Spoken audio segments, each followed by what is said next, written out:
Buenas tardes, amigos. Este es el programa Diálogos del Montonero.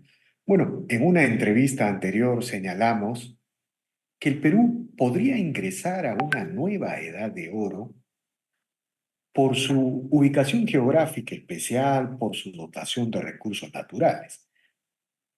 Alguna vez el Perú, durante el virreinato, en la época del Guano, fue uno de los centros del mundo. Por estas razones, por su ubicación geográfica, por sus recursos naturales. Bueno, en una entrevista que le hicimos al señor Fernando Sillonis anterior, hablamos estos temas y mencionamos la enorme potencialidad que tiene el Perú en agroexportaciones.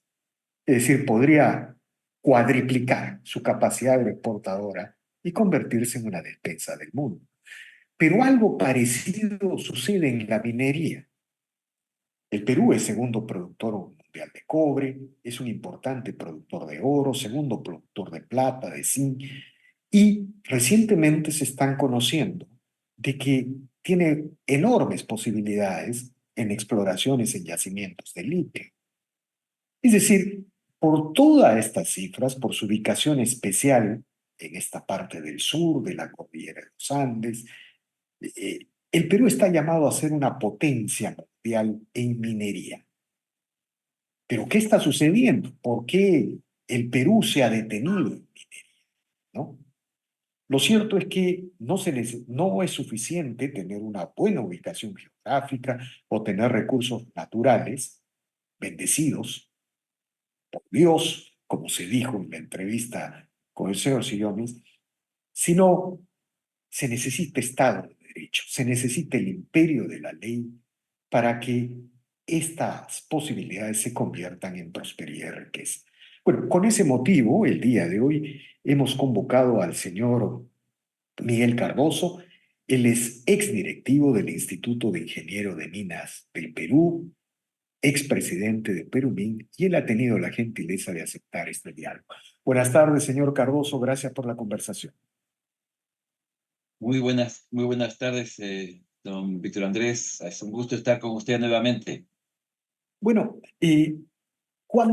mi pregunta sería, cuando se dice que el Perú puede ser una potencia minera mundial, como Canadá, como Australia, como Chile, ¿estamos siendo exagerados? ¿Estamos siendo nacionalistas? ¿Es un orgullo fácil o es una posibilidad real? Es una posibilidad absolutamente real. Nosotros tenemos un potencial de crecimiento en minería que puede competir con todos los países más importantes del mundo. Nosotros ya somos cuartos en el ranking de productores mineros en el mundo, si excluimos los minerales ferrosos. O sea, estoy hablando de los minerales base, los minerales preciosos, metales preciosos, etcétera. Entonces, nosotros ya estamos en el cuarto lugar. Nosotros producimos más que Canadá. Así que, en realidad, no solamente tenemos la posibilidad, deberíamos estar en una posición más alta si es que nos podemos poner de acuerdo, si es que podemos construir una mirada de futuro, de largo plazo, que involucre a la minería, por supuesto, pero además todas aquellas otras actividades económicas que usted ha mencionado en la introducción. Nuestro potencial agrícola es impresionante. En Chile están preocupados de ese tema, que nosotros empezamos a comienzos de este siglo y hemos avanzado de una manera impresionante. Nosotros producimos ahora productos exportables agrícolas, frutas secas y todas estas posibilidades, más que la mayor parte de países en el mundo. Y la verdad de las cosas es que uno de los problemas que nosotros tenemos es que no nos damos cuenta de ello. Y A ver, siempre somos pesimistas. permítame un poco para ir describiendo la potencialidad minera, por ejemplo, en el cobre, ¿no es cierto? Y yo tengo entendido, el Perú es el segundo productor mundial de cobre. Chile es el primero, pero digamos, pero si se hubieran desarrollado, por ejemplo, los proyectos que debieron hacerse hace una década, el Perú estaría disputando el primer lugar en la producción mundial de cobre. ¿Eso es una exageración, por ejemplo? Sí, estaría muy cerca de Chile y Chile ahora enfrenta, digamos, otro tipo de problemas. Las minas son más antiguas que las nuestras, más profundas, mayores costos, etcétera, etcétera, ¿no? Y Codelco también ya tropieza con una serie de problemas internos. Por lo tanto, si nosotros ponemos los proyectos que están en cartera, con 54, 55 mil millones de dólares de inversión que está ahí en nuestro portafolio. Si nosotros hiciéramos eso, yo creo que pasamos a Chile, definitivamente. Por ejemplo, le pregunto por Cajamarca, ¿no? Cajamarca el día de hoy es la región más pobre del Perú, según la última encuesta del INEGI, pero podría ser la región que tuviese el ingreso per cápita más alto del Perú si pusiera en ejecución su cartera de inversión minera, desde Conga hasta La Granja, Galeno, en fin. Sí, efectivamente.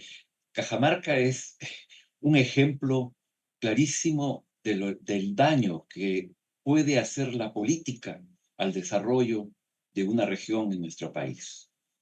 Cajamarca en este momento tiene un potencial para producir 1,5 millones de toneladas de cobre fino. Casi la mitad de la producción nacional del Perú. Es prácticamente el 50% de nuestra producción actual y que nos llevaría a 4,5 millones de toneladas de cobre fino por año como país, muy cerca de los 5 millones. Unos 4 o 5 proyectos más de los que están fuera de Cajamarca, que sean desarrollados al mismo tiempo, nos llevaría por encima de la producción de Chile.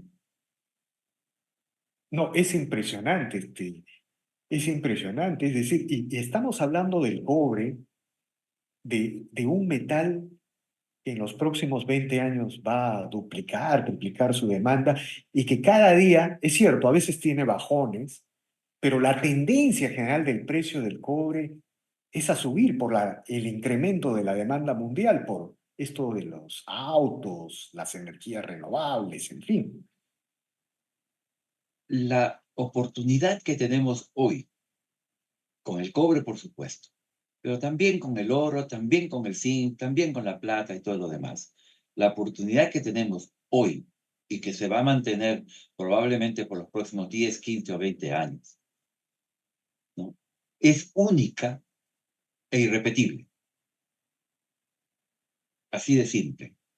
Si nosotros seguimos en este ritmo anómalo de desarrollo político, nos vamos a perder la oportunidad. Los cambios en la matriz energética mundial, sus efectos en la demanda por minerales críticos. Y acá estamos hablando solo de cobre.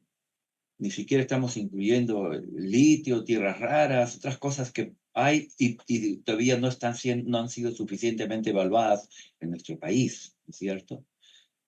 Todo eso va a ser una riqueza impresionante para cualquier país que pueda tenerlo y producirlo en los próximos años. Nosotros nos estamos quedando. No tenemos esa mirada de largo plazo. Nos hemos acostumbrado a vivir en la disputa, en la inmediatez, en el beneficio personal o de grupo, y no pensamos en el país. Y Ahora, eso es usted, bueno, le mencionaba esto del cobre porque, bueno, el cobre, la demanda de autos eléctricos, las energías renovables. Bueno, la cuarta revolución industrial tiene que ver mucho con el cobre, pero también el litio. Digamos, se acaban de conocer noticias que más allá de Macusani hay proyectos para explorar litio en varias regiones.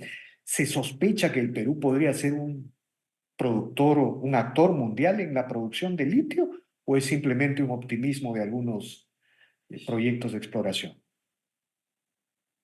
Hay yacimientos de litio en la zona de Puno, donde me está usted mencionando. Hay potencial para ver más yacimientos de litio también. Son yacimientos distintos a los que hay en Chile, en Argentina, en Bolivia. No estamos hablando de salmueras, estamos hablando de litio en carbonatos, en roca. Entonces, son otras condiciones, otros procesos de metalúrgicos para recuperarlo, etcétera, etcétera. Costos un poco más altos a veces. Pero por otro lado también tiene sus ventajas porque utiliza menos agua. Ya, hay un montón de factores que hay que considerar. Pero el avance es muy lento.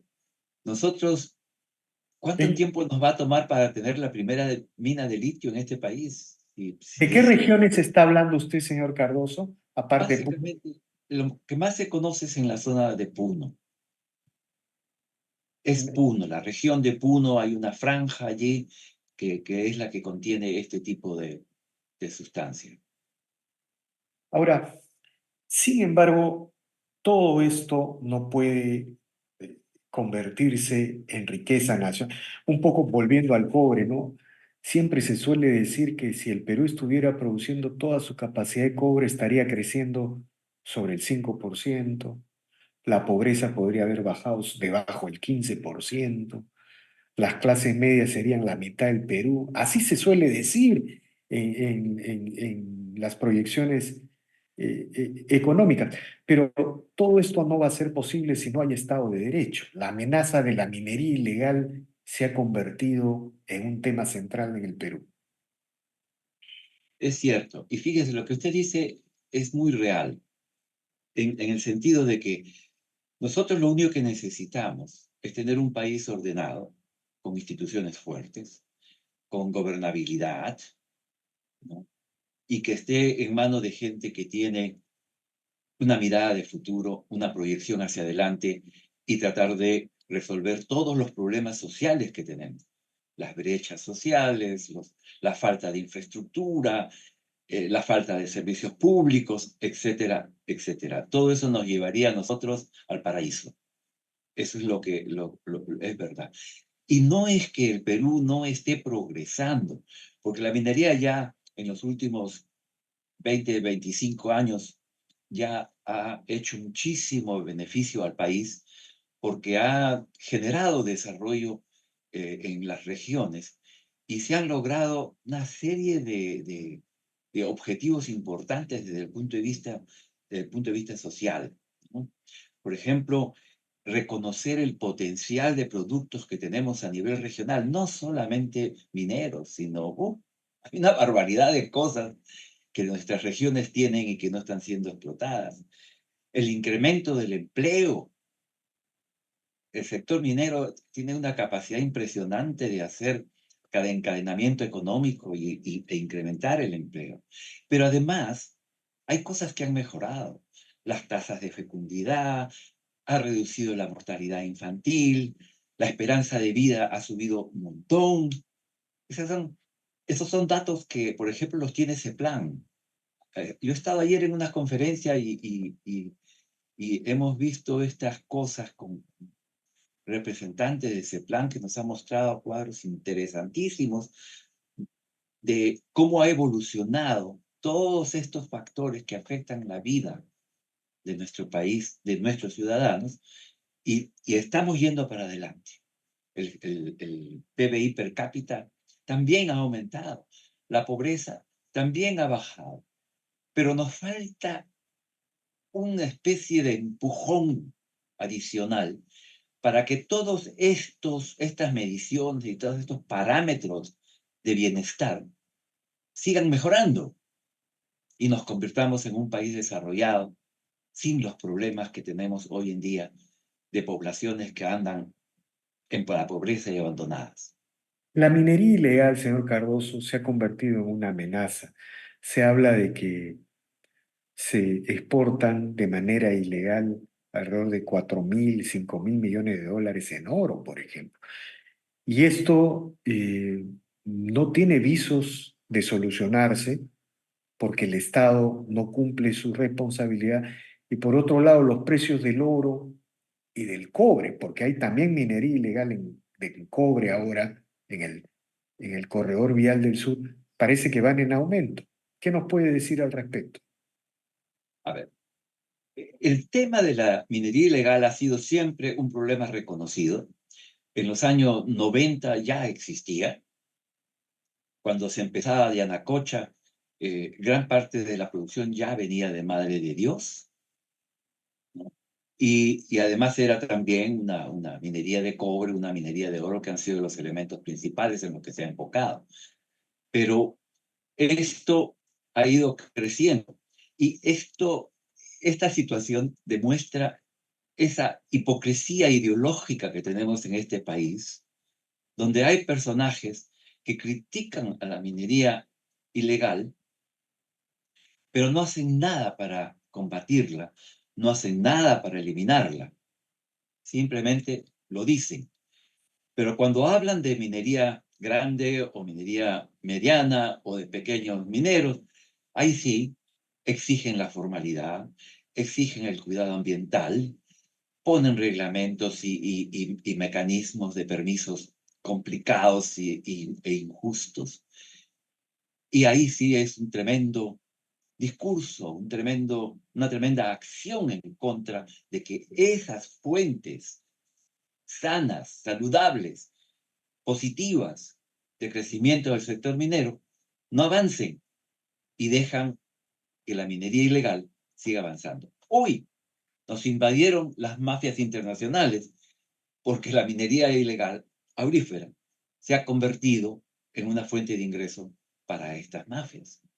En Patás ya está claramente demostrado que hay una alianza entre el crimen organizado internacional, bandas de Venezuela, el Tren de Aragua, con la minería ilegal, ¿no? Eh, Eso no se puede decir todavía en el corredor vial del sur, pero todo parece indicar, señor Cardoso, que cuando se bloquea la minería moderna, a la minería formal que paga impuestos, preserva el medio ambiente, viene la minería ilegal. El caso más paradigmático es Tambo Grande. ¿Se acuerda usted? La minera Manhattan fue expulsada por el tema del mango y limón y hoy día está poblada de decenas, de centenas de mineros ilegales. Es correcto. Esa es una historia lamentable. Tambo Grande no pudo ser desarrollado por Manhattan, efectivamente. Se quedaron sin financiamiento para ello y al final prácticamente fueron expulsados de la zona. Y entonces todo lo que ellos habían trabajado se convirtió en minería informal. Y hasta ahora existe, hasta ahora existe. Y había, usted recuerda, que había que proteger el limón, el ceviche y no sé cuántas cosas, todos esos discursos falsos, inventados, que se utilizaron para evitar que ese proyecto salga. Eso es lo que hacemos siempre. Y me refería antes a lo de Madre de Dios, porque Madre de Dios tiene ya prácticamente en esa zona como 30 años de minería ilegal y que sigue ahí. Es más, ya llegaron a niveles del Estado también, en el Congreso ya tenemos un ejemplo muy claro de esa vinculación. Claro, digamos, la minería, las economías ilegales, sobre todo la minería ilegal, su crecimiento, su avance está demostrando que puede influir en la política, que puede financiar candidatos presidenciales. Aparentemente eso pasó en la campaña electoral pasada también con la candidatura de Pedro Castillo, que puede influenciar en el Congreso. Este, lo cierto, señor Cardoso, es que si la minería ilegal avanza, no va a haber minería formal y moderna. Esta minería que nos ha permitido cuadruplicar el PDI y reducir tanta pobreza. Efectivamente, antes la minería ilegal, bueno, la de Madre de Dios, era un poco independiente de la minería legal, ¿no? Estaba en zonas donde no habían empresas mineras legales, muy pocos conflictos con algunos productores pequeños, cosas de ese tipo, ¿no? Pero hoy en día ya ellos se han metido en Patás y en otras partes también, donde están operando empresas formales, legales, y están afectando a estas empresas, tratando de disputarle las estructuras mineralizadas que ellos tienen en su poder y que están formalmente otorgadas a estas empresas. Entonces, esto ya obviamente ha llegado a un nivel de violencia además que nos debe preocupar muchísimo y deberíamos hacer algo. Pero fíjese en Patás, nosotros tenemos efectivos policiales y efectivos del ejército allá. Sin embargo, las actividades de esta minería ilegal y los ataques continúan. Impresionante.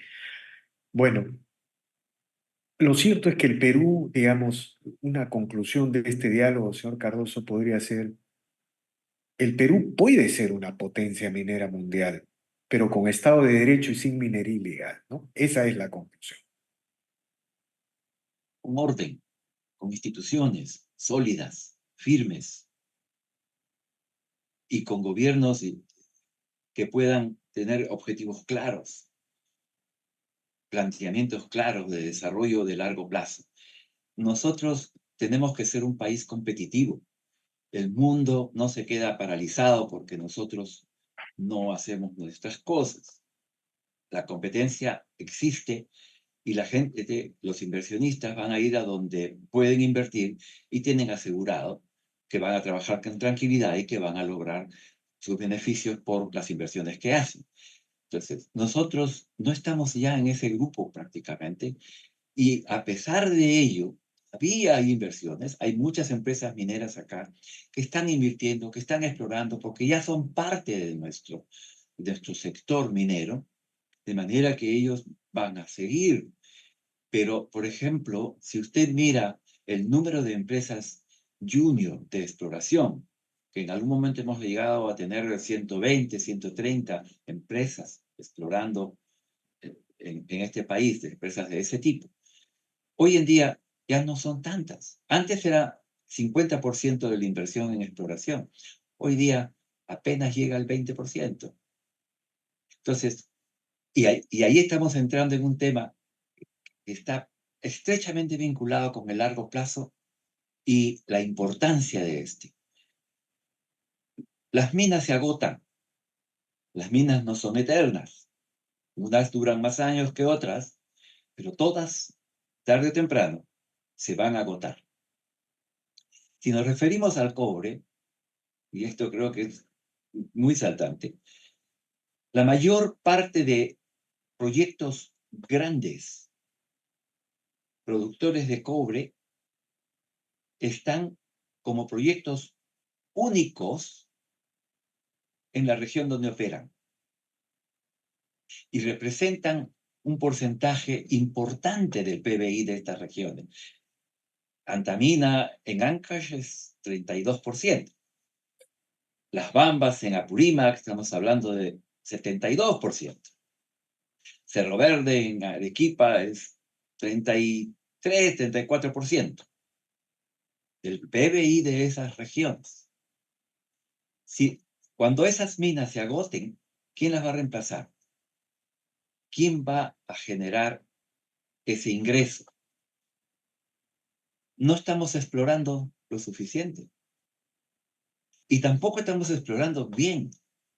La competitividad no es solamente cómo obtienes los permisos para poder invertir y qué sé yo, es también cómo exploramos, cómo trabajamos, qué tan eficientes somos desde el punto de vista técnico De acuerdo. para poder avanzar proyectos que van a ser los que alimenten la cartera de proyectos del futuro. La mayor parte de estos proyectos que le menciono, que son únicos en las regiones donde operan, la mayor parte tienen una vida menor de 20 años. Para sacar un proyecto minero, desde que se descubre hasta que se puede empezar su construcción, hablamos de 15 años. Si nosotros no hacemos las cosas hoy, van a haber muchas regiones que se van a quedar sin ese ingreso y eso va a ser grave, porque además de ello, la minería está allí y no se aprovecha esa oportunidad para generar otras fuentes, otras potencialidades. Hay muchos productos en nuestras regiones que no se explotan, no se miran, no se atienden, no se promueven, y entonces el resultado va a ser terrible si De es que no nos acuerdo, movemos. de acuerdo, señor Cardoso. Le agradezco infinitamente por estas reflexiones, por esta información. Y bueno, el Perú seguramente va a reaccionar. No podemos perder el tren del desarrollo minero. Muy agradecido por esta declaración, señor Cardoso. Muchísimas gracias, Víctor Andrés. Un placer haber estado con usted y su audiencia. Gracias, gracias, señor Cardoso. Bien, amigos, esta ha sido una nueva edición de Diálogos del Montonero. Regresamos en la siguiente edición. Gracias.